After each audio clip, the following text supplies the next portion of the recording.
Hello everyone, welcome back to this channel. आज के इस वीडियो में अगेन मैं आपके साथ daily practice math worksheet share करने जा रही हूँ। सो अगर आपके बच्चे 6 से 7 साल की एज ग्रुप के हैं तो आप इस तरह से बच्चों को प्रैक्टिस वर्कशीट बना के सॉल्व करने के लिए दे सकते हैं और इजीली उन्हें प्रैक्टिस करवा सकते हैं। वीडियो को पूरा एंड तक देखें। अगर आपको वीडियो हेल्पफुल लगे तो प्लीज इस वीडियो को लाइक करें और चैनल पर अगर आप न्यू हैं तो सब्सक्राइब करना ना भूलें। Here is the first question, show the numbers in abacus and right it.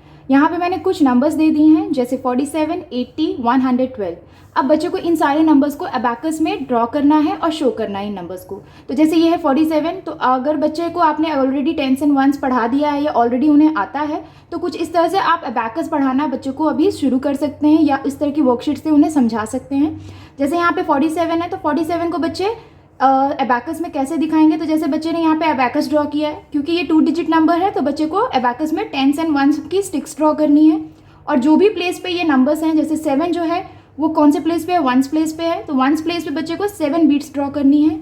उसी तरह से ये 4 है वो टेंस प्लेस पे है तो टेंस प्लेस पे बच्चे को 4 बीट्स ड्रॉ करनी है। इस तरह से ये जो अबैकस है ये नंबर हो गया 47, यानी 4 टेंस एंड 7 वंस मेक्स 47। तो इस तरह से बच्चे को अबैकस के थ्रू कुछ नंबर्स को बच्चे को दिखाने के लिए स्कूल में प्रैक्टिस करवाया जाता है। इस तरह की वर्कशीट दी जाती है। उसी तरह से यहाँ पे 80 है तो 80 में अगेन 8 जो है वो टेंस प्लेस पे है तो बच्चे को 8 बीट्स ड्रॉ करनी है टेंस प्लेस पे, और 0 जो है वो वंस प्लेस पे, यानी यहाँ पे कोई भी बच्चे को बीट्स ड्रॉ नहीं करनी है और इस तरह से बच्चे को 80 शो करना है। इसी तरह से यहाँ पे है 112, तो 112 3 डिजिट नंबर है तो 3 डिजिट नंबर बच्चे कैसे शो कर सकते हैं। जब भी 3 डिजिट नंबर हो तो बच्चे को अबैकस में 100 प्लेस को भी शो करना है। तो 100 प्लेस का स्टिक बच्चे ने ड्रॉ कर दिया है। यहाँ पे है वंस, तो वंस में है 2 तो 2 बीट्स ड्रॉ किया है। टेंस में है 1 तो 1 बीट, और 100 में भी 1 है तो 100 बीट। तो इस तरह से ये बन जाएगा 112। सो इस तरह से आप बच्चों को प्रैक्टिस करवा सकते हैं, अबैकस से रिलेटेड क्वेश्चंस दे सकते हैं और इजीली उन्हें घर पे प्रैक्टिस करवा सकते हैं। Here is the next question, right these numbers in expanded form. यहाँ पे आप देख सकते हैं कुछ नंबर्स दिए गए हैं जो कि 2 डिजिट और 3 डिजिट से रिलेटेड हैं। इस तरह की वर्कशीट बच्चों को टेंस एंड वंस जब बच्चों को इंट्रोड्यूस किया जाता है ग्रेड 1 में थोड़ा सा हायर लेवल पे, तो बच्चों को इस तरह से बताया जाता है। एक्सपैंडेड फॉर्म किसी भी नंबर को दिया जाता है करने के लिए। जैसे यहाँ पे है 374, तो 374 को बच्चे को एक्सपैंड करना है। तो जैसे 374 को बच्चे को प्लेस वैल्यू, कौन से प्लेस वैल्यू पे क्या वैल्यू है उसका, उसके हिसाब से उसको एक्सपैंड करना होता है। जैसे है 374, तो यहाँ पे हो जाएगा 300, क्योंकि 300 के प्लेस पे है तो इसका प्लेस वैल्यू हो जाएगा 300 प्लस 70, क्योंकि 7 जो है टेंस प्लेस पे है तो इसका प्लेस वैल्यू हो जाएगा 70, एंड प्लस 4, क्योंकि 4 वंस प्लेस पे है तो इसे 4 लिखेंगे। So it becomes 300 plus 70 plus 4 equals 374। उसी तरह से ये है 91, तो 91 9 जो है वो टेंस प्लेस पे है तो इट बिकम्स 90, और 1 है वंस प्लेस पर, सो 90 प्लस 1 बिकम्स 91। उसी तरह से 573, तो 500 plus 70 plus 3 becomes 573। Same way 955, same way 11। सो इस तरह से बच्चों को एक्सपैंडेड फॉर्म की वर्कशीट दे सकते हैं और इजीली उन्हें एक्सपैंडेड फॉर्म कैसे किया जाता है, कैसे लिखा जाता है, इस तरह की प्रैक्टिस करवा सकते हैं। Here is the next question, right the names of the 2D shapes. यहाँ पे आप देख सकते हैं मैंने कुछ शेप्स ड्रॉ कर दिए हैं। ये जितनी भी शेप्स हैं ये सारी 2D शेप्स हैं। इससे रिलेटेड बच्चों को शेप्स को आइडेंटिफाई करना है और उसके जो नेम्स है वो अदर साइड में लिखना है। इस तरह की वर्कशीट आप बच्चों को जरूर इंक्लूड करें। बच्चों को शेप्स तो ऑलरेडी किंडरगार्टन में इंट्रोड्यूस कर दिया जाता है, बेसिक शेप्स कौन कौन से होते हैं, लेकिन जब बच्चे ग्रेड 1 में आते हैं तो उन्हें 2D शेप के तौर पे ये सारे शेप्स को इंट्रोड्यूस किया जाता है। तो इस तरह की वर्कशीट अगर आप बच्चों को देंगे तो बच्चे इंट्रोड्यूस होते हैं कि कौन कौन से 2D शेप्स होते हैं, उन्हें समझ में आता है। जैसे triangle, rectangle, square, circle, diamond, ये सारे 2D शेप्स होते हैं और ईजिली बच्चे को इस तरह की वर्कशीट देंगे तो बच्चे उसकी स्पेलिंग्स भी लर्न करते हैं। तो इस तरह की वर्कशीट से आप बच्चों को ईजिली 2D शेप्स को इंट्रोड्यूस भी कर सकते हैं। Here is the next question, match the following with correct answer. यहाँ पे आप देख सकते हैं ऑन द लेफ्ट साइड मैंने कुछ इक्वेशंस दिए हैं और ऑन द राइट साइड मैंने उससे रिलेटेड आंसर्स दिए हैं। यहाँ पे जितनी भी इक्वेशंस मैंने दिए हैं अभी तक मैंने बच्चे को जो भी पढ़ाया है उससे रिलेटेड सारे इक्वेशंस मैंने यहाँ पे इंक्लूड किए हैं। आप भी अगर जो भी बच्चे को अभी तक आपने पढ़ाया है उस तरह की इक्वेशंस इंक्लूड करते हुए इस तरह की मैचिंग वर्कशीट दे सकते हैं और उन्हें इजीली प्रैक्टिस करवा सकते हैं। जैसे यहाँ पे देखिए 27 है तो ये नंबर नेम फॉर्म में दिया है तो बच्चे को अदर साइड में न्यूमरल फॉर्म में 27 ढूंढना है और मैच करना है। सेम है यहाँ पे माइनस दिया है मैंने, तो जैसे 67 माइनस 5 कितना होता है 62, तो बच्चे को ढूंढना है और मैच करना है। उसी तरह से यहाँ पे मैंने डबल डिजिट नंबर्स के जो प्लस होते हैं वो भी दिए हैं, जैसे 23 प्लस 47 कितना होता है, तो बच्चे को इसे मेंटल कैलकुलेशन करना है और आंसर 70 के साथ मैच करना है। उसी तरह से यहाँ पे मैंने मल्टीप्लिकेशन का इक्वेशन भी इंक्लूड किया, जैसे 4 × 7। अगर आप अपने बच्चे को मल्टीप्लिकेशन सिखा दिया है तो कुछ इस तरह की वर्कशीट में भी आप वो सारी चीज़ों को इंक्लूड कर सकते हैं। जैसे 4 × 7 कितना होता है 28। उसी तरह से यहाँ पे 100 दिया, अगेन बच्चे को इसका न्यूमरल फॉर्म ढूंढना है। यहाँ पे अगेन सब्ट्रैक्शन का इक्वेशन दिया हुआ है सेम वे यहाँ पे 56 है। अब बच्चे को यहाँ पे 56 न्यूमरल फॉर्म में दिया है, तो 56 का नंबर नेम फॉर्म बच्चे को ढूंढना है और मैच करना है। अगेन यहाँ पे मैंने मल्टीप्लिकेशन का कॉन्सेप्ट दिया है, जिसमें 0 × 1 कितना होता है। सो 0 × 1 होता है 0, लेकिन बच्चे को यहाँ पे 0 कहीं नहीं दिया है, लेकिन 0 का नंबर नेम फॉर्म में दिया है, तो बच्चे को उसे मैच करना है। उसी तरह से 19 + 63 कितना होता है, बच्चे को वो ढूंढना है। उसी के बाद 30 है यहाँ पे, तो 30 बच्चे को यहाँ पे देखिए मैंने 30 लिखा है। अब बच्चे को ये ढूंढना है कि 30 यहाँ पे कहाँ है, तो यहाँ पे 30 नहीं है, लेकिन 6 × 5 जो होता है, यानी 6 5 7 भी 30 होता है, तो बच्चे ने उसे मैच किया है। उसी तरह से यहाँ पे 3 डिजिट के प्लस भी मैंने दिए हैं, 0 + 5 + 0 कितना होता है, सो 5, बच्चे ने उसे मैच किया है। और सेम वे यहाँ पे एक्सपैंडेड फॉर्म में मैंने दिया है, जैसे 136 का एक्सपैंडेड फॉर्म बच्चे को ढूंढना है, 100 + 30 + 6, और उसे मैच करना है। सो इस तरह से बेसिक वर्कशीट आप बना के दे सकते हैं, जिसमें बच्चे को अभी तक आपने जो भी पढ़ाया है वो सारी इक्वेशंस को आप इस तरह से इंक्लूड करके एक वर्कशीट दे सकते हैं, जिससे बच्चे का मेंटल कैलकुलेशन भी फास्ट होगा और एक तरह से ये मेंटल मैथ का कॉन्सेप्ट भी हो सकता है। तो इस तरह से आप बच्चों को इजीली उन्हें प्रैक्टिस करवा सकते हैं। Here is the next question, compose the number 10 in 3 different ways.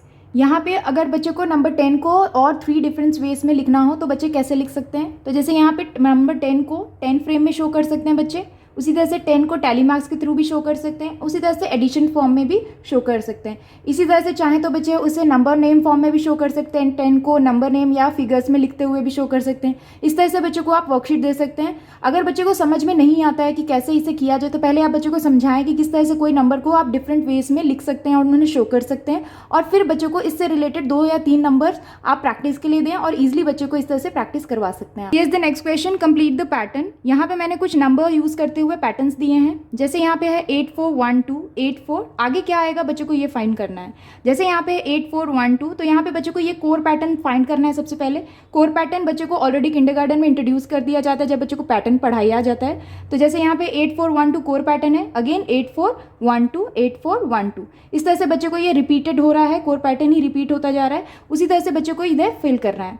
Same यहाँ पे देखिए, यहाँ पे 4 5 3, अगेन 4 5 3 4 5 3 4 5 3। तो बच्चे एक बार जो नंबर को एक बार पकड़ लेते हैं कि कौन सा पैटर्न चल रहा है, तो बच्चे आसानी से उस पैटर्न को कंप्लीट कर लेते हैं। उसी तरह से यहाँ पे 1 1 2 2 1 1 2 2 1 1 2 2। तो इस तरह से बच्चों को स्कूल में ही इस तरह से पैटर्न को पढ़ाया जाता है, एंड इसी तरह से आप बच्चों को रिटन फॉर्म में वर्कशीट दे सकते हैं और इजिली उनकी प्रैक्टिस करवा सकते हैं। Here is the next question, match the following. यहाँ पे आप देख सकते हैं मैंने एक मैचिंग की वर्कशीट दी है, जो कि मल्टीप्लिकेशन से रिलेटेड मैचिंग की वर्कशीट है। अगर आपने बच्चों को मल्टीप्लिकेशन इंट्रोड्यूस कर दिया है या उन्हें टेबल सिखा दिया है, तो कुछ इस तरह की वर्कशीट आप बना के दे सकते हैं। यहाँ पे आप देख सकते हैं, यहाँ पे मैंने कुछ इक्वेशन लिखे हैं जो कि मल्टीप्लिकेशन इक्वेशन है, और इस साइड में भी ऑन द राइट साइड मैंने भी कुछ इक्वेशन लिखे हैं। सेंटर में मैंने कुछ उसके आंसर्स लिखे हैं। बच्चे को क्या करना है कि जो भी इक्वेशन है उसके आंसर से बच्चे को मैच करना है। जैसे 5 × 2 कितना होता है, तो 5 × 2 होता है 10, तो बच्चे ने इसे मैच किया है। अब यहाँ पे ध्यान रखिएगा, यहाँ पे मैंने वाइज वर्सा वे में दिया है। जब आपने मल्टीप्लिकेशन पढ़ाया होगा बच्चे को, तो आपको वाइज वर्सा पढ़ाना बहुत इंपॉर्टेंट है कि कोई भी मल्टीप्लिकेशन अगर उसे वाइज वर्सा भी या किया जाए तो बच्चों को आंसर सेम ही आता है। उसी से रिलेटेड यहाँ पे कॉन्सेप्ट को समझाने की कोशिश की है मैंने। जैसे यहाँ पे 5 × 2 है, तो 5 × 2 होता है 5 2 होता है 10, और वही अगर 2 5 किया जाए तो भी आंसर 10 आता है। तो इस तरह से बच्चों को आप वर्कशीट बना के दे सकते हैं। जैसे यहाँ पे 2 2 4, अगर इसी चीज़ को अगेन वाइज वर्सा कर दें, 2 2 ऑल्सो 4। अब यहाँ पे देखिए, यहाँ पे लिया है 7 × 2, यानी 7 2 कितना होता है 14, और वही सेम चीज़ 2 7 भी किया जाए तो आंसर आता है 14।